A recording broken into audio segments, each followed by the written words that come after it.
आज के इस कार्यक्रम में उपस्थित देश में राजनीति में हम सबसे बड़े हैं, एक तरह से कह सकते हैं इस जाट परिवार के संरक्षक की भूमिका में है चौधरी वीरेंद्र सिंह। आज देश में उनसे सीनियर कोई नेता हमारी बिरादरी में तो है नहीं। सीकर से सांसद स्वामी सुमेधानंद जी, मेरा छोटा भाई कृषि राज्य मंत्री कैलाश चौधरी जी, मैं कहता रहा हूं थोड़ा जाटू की डाल रहा है, इसे हमेशा कहता रहा हूं, थोड़ा सा बेचारा सर में हंसी करे, ज्यादा भला हमारा भाई। और जाटों के बहुत लंबे संघर्ष के प्रतीक रहे, आरक्षण और जाट सब जब जुड़ा। और मेरे ही लोकसभा क्षेत्र के, मेरे बिल्कुल ग्वांड के रहने वाले हैं, खरड़ गांव के यशपाल मलिक जी, बड़ा लंबा संघर्ष आरक्षण के संबंध में यशपाल मलिक जी का रहा है, विशेष रूप से पूरे देश में। हमारी दादी प्रकाशो, वाकई हद है दादी की। तो दादी के ऊपर पिक्चर भी बनेगी, इससे बड़ी बात क्या हो सके कि दादी के ऊपर हमारी दादी के ऊपर पिक्चर बनी। मैं बचपन से ही नाम सुनता आया चौधरी अजय सिंह जी का, आज दर्शन भी हो गए, बहुत दिनों बाद आपसे मुलाकात हुई, आपका भी बहुत बहुत अभिनंदन। और मध्य प्रदेश का शेर बड़ा भाई कमल पटेल, कहने की बात नहीं, मध्य प्रदेश में भी हमारा कोई अपना है।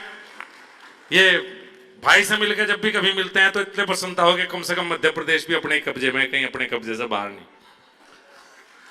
और मैं विशेष रूप से धन्यवाद दूंगा तीनों भाइयों का, कलवानिया का, पलसानिया का और हरिराम। इन दोनों भाइयों से तो मुलाकात हुई, मेरा ज्यादा परिचय नहीं था, फिर जब मुलाकात हुई तो उन्होंने कहा बहुत अच्छा काम कर रहे हैं, बहुत बहुत बधाई आप तीनों को, आप सबने में हम सबको पार्टी लाइन्स और सामाजिक राजनीतिक कार्यकर्ता सबको यहां इकट्ठा किया, आप तीनों का बहुत बहुत अभिनंदन। एक कमी थोड़ी सी दिखाई दी, अंतरराष्ट्रीय जाट संसद और मुझे जट सिंह नहीं दिखाई दे रहे, उनके बिना ये संसद अधूरी है। एक भाई रह गया बस, भाई आबादी तो बहुत बड़ी, देखो मैं गलत तो नहीं कहा, आपके बिना हम अधूरे हैं। बहुत बंटवारे हुए जाटों के, पहले मूले जाट बने, फिर जट सिंह बने और बचे हुए हम जाट रह गए। तो मूले जाट तो हमसे बहुत दूर हो गए, पर हमारा आप दूर नहीं होना चाहिए। हमारा आपका रोटी बेटी का जो रिश्ता है वो आगे भी जाना चाहिए, दोनों एक ही रहने चाहिए। हमारे लिए गुरुद्वारा भी इतना महत्वपूर्ण है जितना मंदिर, दोनों एक हैं हमारे लिए। तो कम से कम आगे भाई, दोनों भाई ध्यान रखें इस बात का कि प्रतिनिधित्व पूरा का पूरा रहे जट सिंह का।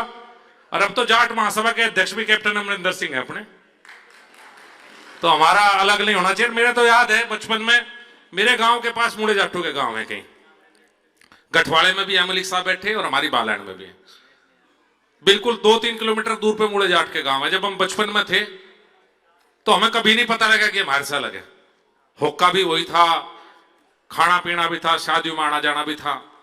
पता नहीं धीरे धीरे कहां से धार्मिक कट्टरता आई, दूर होते चले गए।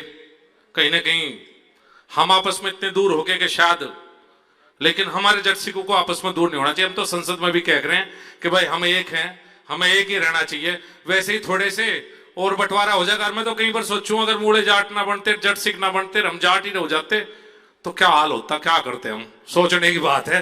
तो भाई मच जाती, तो भाई दिक्कत हो जाती सबको, अगर अलग अलग बंटवारा हमारे आपस में ना होता। मेरे आज मैं दूसरी बार एक कार्यक्रम में आया, मेरे आज भी एक कार्यक्रम याद है, ताल कटोरा स्टेडियम में कार्यक्रम था, जाट महासभा का कार्यक्रम था।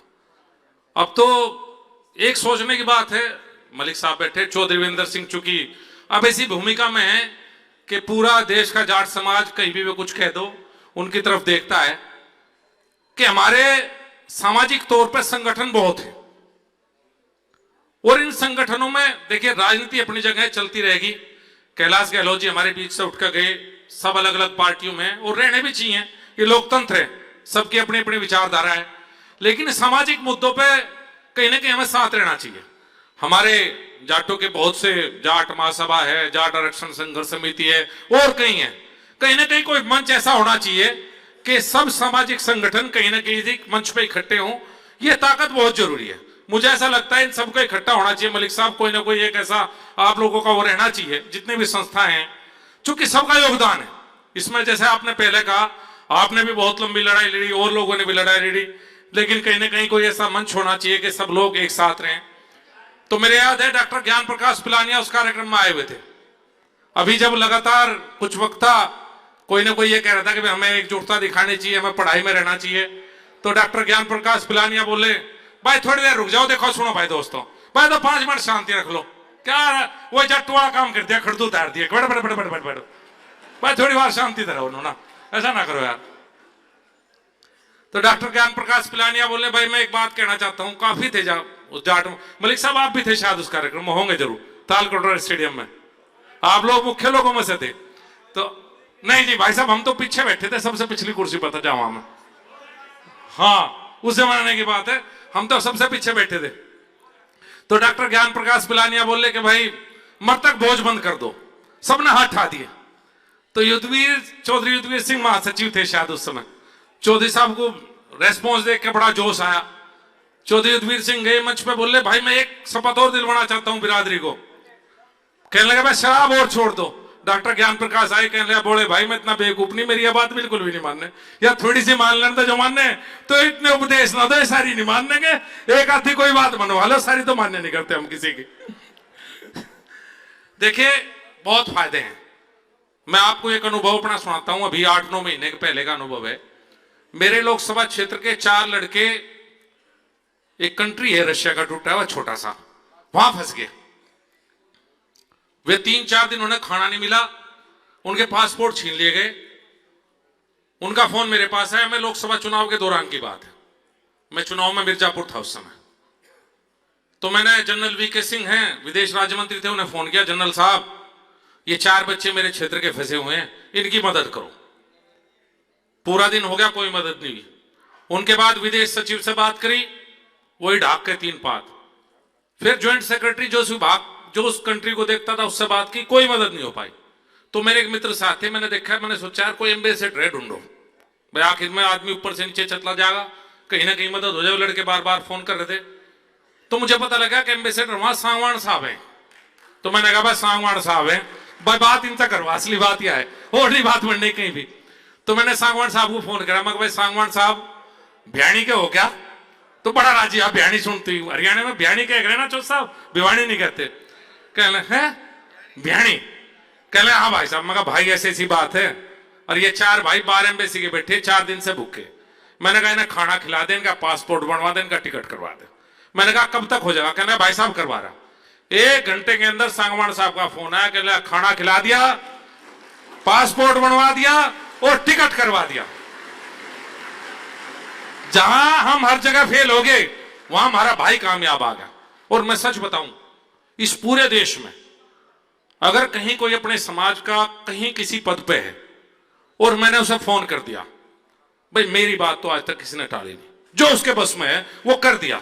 और देखो टालता मैं भी किसी की नहीं, कोई आ जाओ जो मेरे बस में है। मैंने कहा आओ भाई, जितना कर सके करें। मैं तो सिद्धांत का हूं भाई, सही में तो अपनों के साथ सब रहे, थोड़े बहुत गलत में भी रह लिया करें, थोड़ा बहुत। मैं तो कैलाश को भी कहता रहा भाई गलत में भी अपने साथ निभाओ जाया करें, सही में तो सब रहे। तो मेरा तो एक अनुरोध है, समाज 2 बार संकट में फंसा, पहले भी रहे, पर जब से मैं राजनीति में हूं, एक बार मुजफ्फरनगर में हम संकट में थे 2013 में, और फिर हरियाणा में जाट आरक्षण के दौरान बिरादरी को समस्या आई। और अच्छी बात एक थी कि जब मुजफ्फरनगर में दंगा हुआ तो समाज का व्यक्ति, चाहे वो हरियाणा में हो या दिल्ली का हो या राजस्थान का हो, कांटा यूपी में चुभा पर दर्द राजस्थान में सीकर तक गया, झुंझुन तक गया, सबकी भावनाएं साथ थी। और यही स्थिति 2015-16 में जब हरियाणा में जब थी, कि हरियाणा में हुआ, तो मेरे अच्छी तरह याद है कि पश्चिम उत्तर प्रदेश में उस बात का कितना दर्द था, कितना आक्रोश उस बात को लेकर था। लेकिन जो मुजफ्फरनगर में था उससे तो हमने निमट लिया, करीब करीब सभी मामलों में मुकदमे निमट गए। शायद समाज का सहयोग रहा, सभी भाइयों का सहयोग रहा कि एक भी व्यक्ति मुजफ्फरनगर दंगों में जेल में नहीं है, एक भी व्यक्ति, एक भी मुकदमे में सजा नहीं हुई, एक भी मुकदमे में। 6,500 लोग नामजद थे, 550 मुकदमे थे, कैसे भी किया हो, एक भी व्यक्ति को फंसने नहीं दिया। हरियाणा में जरूर संकट है, चौथ साहब बैठे हैं, बड़े हैं, इस संकट से निकालने का कोई ना कोई उपाय चौधरी साहब के उससे ही निकलेगा जी। जो भी थोड़ी बहुत समस्याएं रह रही, कुछ निपटी हैं, शायद कुछ अभी बाकी है। जितनी मुझे जानकारी थोड़ा बहुत मैं भी पता लेता रहता हूं, लेकिन शायद एकजुटता बहुत जरूरी है कि एकजुट रहे हैं।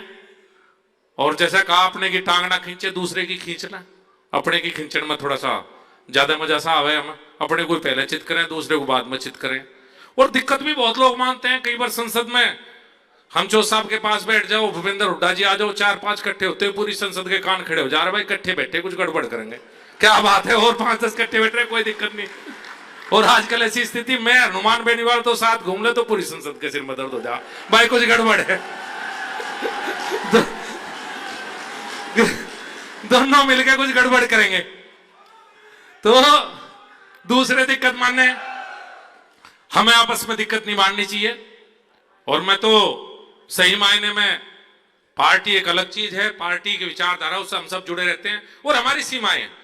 मैं तो खाप पंचायतों को भी इतना आदर और सम्मान करता हूं, उनका भी महत्वपूर्ण स्थान है हमारे जीवन में और जो हमेशा रहेगा। खाप पंचायतों का बहुत बड़ा महत्व है। मैं उन पढ़े लिखे लोगों में से बिल्कुल नहीं हूं कि जो इस बात को इग्नोर कर दूं, नहीं खाप पंचायतों का महत्व नहीं, बहुत बड़ा महत्व है। और जब संकट था, जब हरियाणा में भी था, मेरे अच्छी तरह याद है, सारे खाप चौधरी, सारा समाज, सब लोग इकट्ठा हुए और जब चले शांति भी हुई। उनका भी महत्वपूर्ण स्थान है। जो हमारी महासभा है या जितने सामाजिक संगठन है, उनका भी बहुत बड़ा स्थान है। और देखिए राजनीतिक क्षेत्र में जो काम कर रहे हैं उनका भी स्थान है, और जो एडमिनिस्ट्रेटिव लोग हमारे उनका भी है। 4 पांव पे समाज खड़ा हो सकता है। अगर मैं कहने लगूं राजनीति सब कुछ है, नहीं भाई, मैं तो राजनीति से बड़ा भाईचारे को मानता हूं। राजनीति आनी जानी चीज है। आज यहां है, कल नहीं थे, गांव में से चले।